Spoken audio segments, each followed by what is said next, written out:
All right, I am at the spot. This is Plan Your Gracious. This is Plan Your Greatness. I am your gracious host, Carlton Hamilton, and let's get started. This is the final video of Chapter 9, Open Letters. This particular video is about the third letter. And this letter, I specifically, let me get my chair, sit a little bit. Yeah. This video and this letter, I specifically wrote it to my 15-year-old self. Specifically dated the day after my 15th birthday in November, because it was right around that time that I was actually cut or I did not make the sophomore basketball team. Very devastating.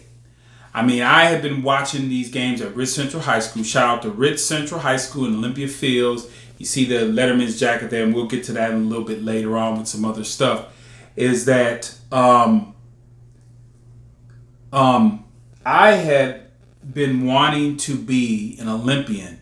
Come on. Getting focused. Come on, man. Stop that. Okay. I have been wanting to be on the varsity basketball team ever since I was a kid, ever since I went there. And more specifically, it had to do with the starting lineups. They would shut off all the lights in the gym and then shine it down in center court, and they would call out the starters. Lenny Robinson, Dave Fleming, Derek Felix, Pete Lear. I remember these guys. Hardeman. I just remember these guys. Dave and Brian Fleming, the Fleming brothers. I remember these big old dudes. And man, I so wanted to be on the varsity basketball team to just run out. So I would come to the games, and that was my thing. And so when I was cut from the basketball team, absolutely devastating. So I decided to write this letter to myself, because that was a moment that could have, it would have changed the history had there been some things. So as I was writing to myself, it was just reminding me of some things. Is that my freshman year set the tone. It set the tone for all of this. Is that my freshman year, I actually should have played on the football team. Because let me just give you as far as my athletic ability, you can see back there me playing professional baseball. I could throw a baseball, I could throw a football better than nearly anybody. Okay, so I was a combination, because I'm almost 6'3", so I was a combination of Michael Vick and Colin Kaepernick. Shout out to Colin Kaepernick. So I was tall, I could run, I was a lefty. So I could do anything. I was a really good athlete. So if I focused, but I didn't play football. I just played basketball. And I played baseball. I ran track. I did a whole bunch of other things, all coming up. But that freshman year really set the tone, because I improved so much as a basketball player and a baseball player. But coming into my sophomore year, basketball was my really the sport that I really wanted to, because I had that goal of a little kid. So coach cuts me, and now it just spirals me out of control. And so instead of going into the baseball season and having a good baseball season, I have a terrible baseball season. So it affected me so much. But what I wanted to share, and what I share in that letter, is I tell myself, I said, even though with that situation, you still did a bunch of great things. Despite that devastation, you went on to make the sophomore baseball team. You went on to letter varsity basketball. You were on teams that won 2, look at that, 81, 1982 championships. There's the lettering twice, varsity on baseball. There's the torch that you, for basketball. Okay. Right here, you ended up, varsity letter. Okay, this is what they gave in my high school. I still have these things. It's pretty cool to keep. I made all conference, as far as baseball. Okay, right here. There I am in high school pitching. All right. I set the school record right here. You can clearly see it. I set the school record for strikeouts. All right. I ended up playing on a team. These are things that I reminded myself that I did, even though I ended up playing on this team that traveled to Europe called Team Chicago. See the letters? We made a T and a C. All right, so I got to travel with this team. So I was racking up the awards, and then when I went on to college, okay, I played on the college team that had future Major League Baseball players. Look, I was all conference pitcher, right there. You see that? All conference pitcher. Okay, so I was one of the best pitchers in the conference. And then from there, we went on to the Junior College World Series. From there, I ended up starting, I played professional baseball. And then in the Carolina League where I was playing, I made the All-Star team. And I led our team to the championship. You can't really, if you look very closely, you can see my hand, but we're holding up the trophy. And I know where my hand is on the trophy because I know where I was standing. And then because of that, I got this championship ring. And if you look real close, I think it says it right there. Let's see if we get it. See if we can get a close up on that. Focus in, focus. You can't really, where's the camera? It doesn't get a little focus. There's the camera. You can't see it, but it has my name on it. All right. So then I continue from there.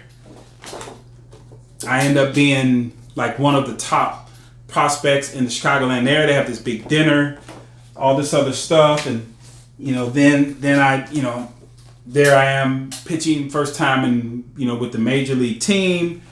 I go down to winter ball. I'm throwing a no-hitter. There's my picture. You see that Carl Hamilton, he's throwing almost throws a no-hitter down in winter ball. Here I am playing my teammates, playing winter ball. Okay.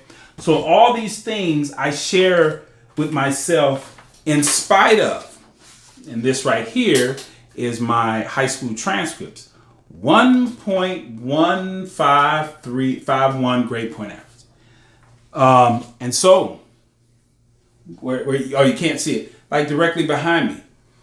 I share with myself. I say, hey, you're gonna do some good things. You're gonna go get yourself a degree and all this other stuff. You're gonna do all these things. You're going to be okay. That's basically what I said.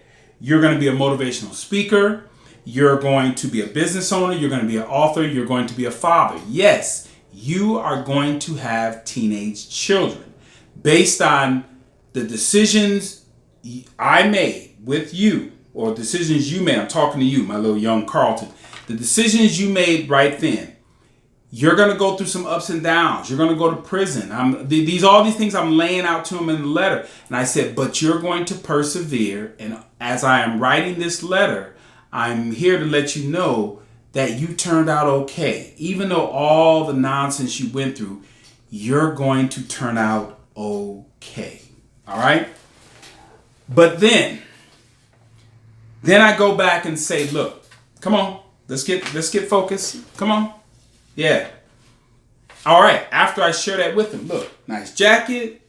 Hey, you got a Letterman jacket. Hey, you a professional baseball player. You traveled all over the world. You saw some beautiful places. You got to have intimate relationships with some of the most beautiful women on the planet. You've got a box of awards and all kinds of stuff. You got experiences. Here's you and your, I said, hey, here's you and your dad. Let's see, can we get that close up? Look at that. That's me and my dad. When I gave him my college degree, which I actually got back. There's another story behind that. Okay, there's ups and downs, but for the most part, there's a lot of great memories and experiences, and you do a lot of things in life. And you look at that and you can say, you've done more. As I'm writing this letter at 54 years old, 54 years old, I'm writing the letter. I'm 53 now. I haven't turned 54. But the date on the letter makes me 54. All right?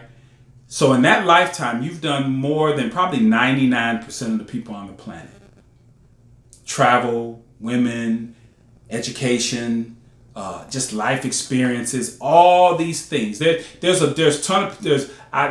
saying that there's 99% of the population that would probably switch places with you and say, you know, I'll take that experience.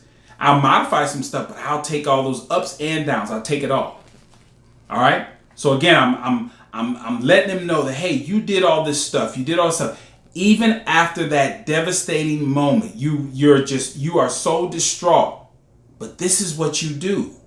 So you actually you do okay. But this is one of the things, and I don't consider it a regret, because I actually wish I had my father to lean on. Because if I had my father to lean on and then I made that decision, then I probably would feel more regret. But because my father was not there, or I didn't have enough of a relationship with him to have that conversation and then have him give me the advice, I don't look at it as regret. So this letter is the portion of this letter where I share with Carlton is that I said, I'm telling you right now, as I have had an opportunity to think back on that moment in my life, I said, Carlton, this is what I think you should do. I think you should go back in there to that coach and tell him, God damn it, coach, I want to be on the basketball team. I am willing to do everything within my power to get myself straight academically, because that's what kept me off the team. It was I scored so bad academically. He just said, hey, I can't put you on the team. I had a bunch of F's and, just basically I was failing classes and the year had barely gotten started. But I didn't have any checks and balances, anyone controlling or monitoring me. And, had my parents been there, they would have, because I know I would have come in and said, hey, no. If you think this player is good enough to be on the team, put him or her on the team. But we as parents, we are going to take responsibility for this person academically. If we can't get them up to speed, then he'll never play. Okay?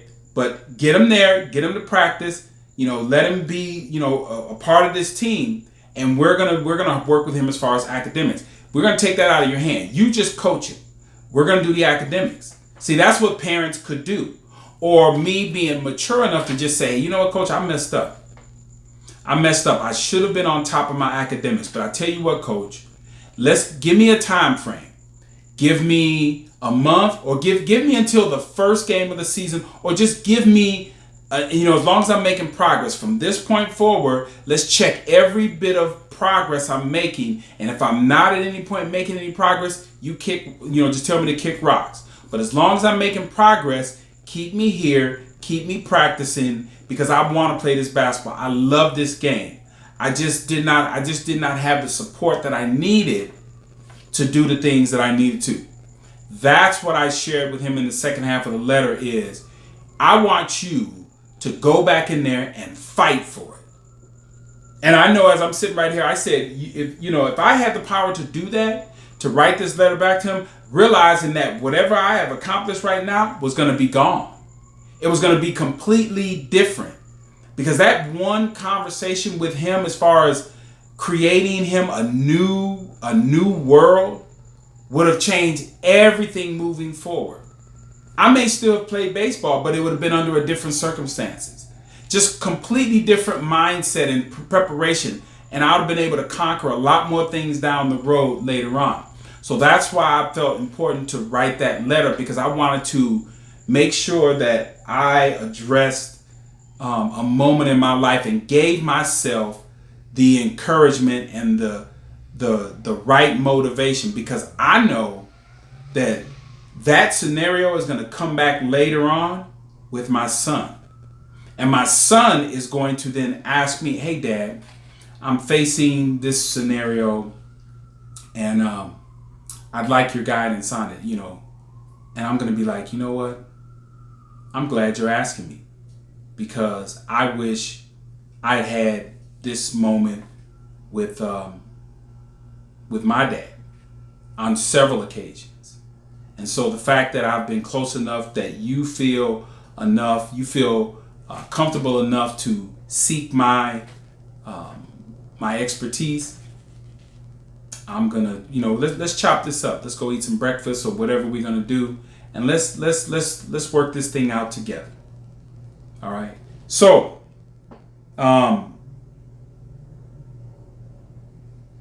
clearly telling myself to go in there and fight for b-ball, because that's going to impact the rest of your life, and instead of looking back and finding the cause of the effect, what I want to do now, and what I'm trying to do now, is be intentionally the cause, and to intentionally cause the effect.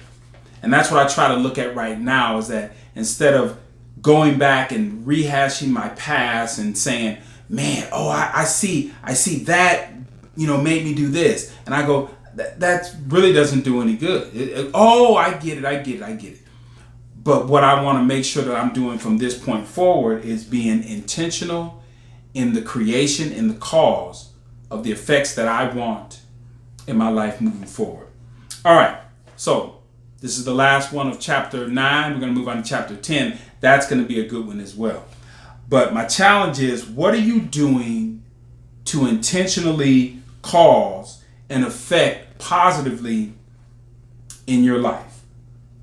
All right. What are you doing intentionally that you know is going to cause an effect that's going to affect your life positively? All right. This is Plan Your Greatness. And I'm going to say this again. Plan your greatness. You know why? Because no one else will. All right. See you guys next time.